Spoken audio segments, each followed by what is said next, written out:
ರಾಷ್ಟ್ರಪತಿ ದ್ರೌಪದಿ ಮುರ್ಮು ಅವರು ದೇಶದ ಅತ್ಯುನ್ನತ ಸಾಂವಿಧಾನಿಕ ಹುದ್ದೆಗೆ ತಮ್ಮನ್ನು ತಾವು ತೊಡಗಿಸಿಕೊಂಡಿದ್ದಾರೆ. ಕೇಂದ್ರ ಸಚಿವೆ ಸ್ಮೃತಿ ಇರಾನಿ ಮುರ್ಮು ಅವರನ್ನ ಸಂದರ್ಶಿಸಿದ್ದಾರೆ. ಸಂದರ್ಶನದಲ್ಲಿ ಮುರ್ಮು ಅವರು ತಮ್ಮ ಬಾಲ್ಯದ ನೆನಪುಗಳು ಮತ್ತು ಸಾರ್ವಜನಿಕ ಜೀವನದ ಕಥೆಗಳನ್ನ ಮೆಲುಕು ಹಾಕಿದ್ದಾರೆ. ಹೌದು, ರಾಷ್ಟ್ರಪತಿಯನ್ನು ಕೇಂದ್ರ ಸಚಿವೆಯೊಬ್ಬರು ಸಂದರ್ಶನ ಮಾಡಿದ್ದು ಇದೇ ಮೊದಲು. ರಾಷ್ಟ್ರಪತಿ ಮುರ್ಮು ಅವರು ಒಡಿಶಾದ ರಾಯಂಗಪುರದಿಂದ ರಾಷ್ಟ್ರಪತಿ ಭವನಕ್ಕೆ ಬರುವಾಗಿನ ಅವರ ಹಾದಿ ಹೇಗಿತ್ತು, ಎಷ್ಟು ಕಷ್ಟಗಳು ಸವಾಲುಗಳನ್ನ ಎದುರಿಸಿದ್ದಾರೆ ಎಂಬುದನ್ನ ಸ್ಮೃತಿ ಇರಾನಿಯವರ ಬಳಿ ಹಂಚಿಕೊಂಡಿದ್ದಾರೆ.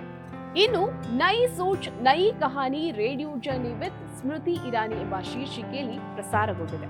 ಸಂದರ್ಶನದಲ್ಲಿ ಮುರ್ಮು ಅವರು ತಮ್ಮ ಶೈಕ್ಷಣಿಕ, ವೃತ್ತಿಪರ ಮತ್ತು ರಾಜಕೀಯ ಪ್ರಯಾಣದ ಬಗ್ಗೆ ಬೆಳಕನ್ನ ಚೆಲ್ಲಿದರು ಮತ್ತು ರಾಷ್ಟ್ರಪತಿಯಾಗಿ ಸಾರ್ವಜನಿಕರೊಂದಿಗೆ ಸಂವಾದದ ಅನುಭವಗಳನ್ನು ಹಂಚಿಕೊಂಡರು.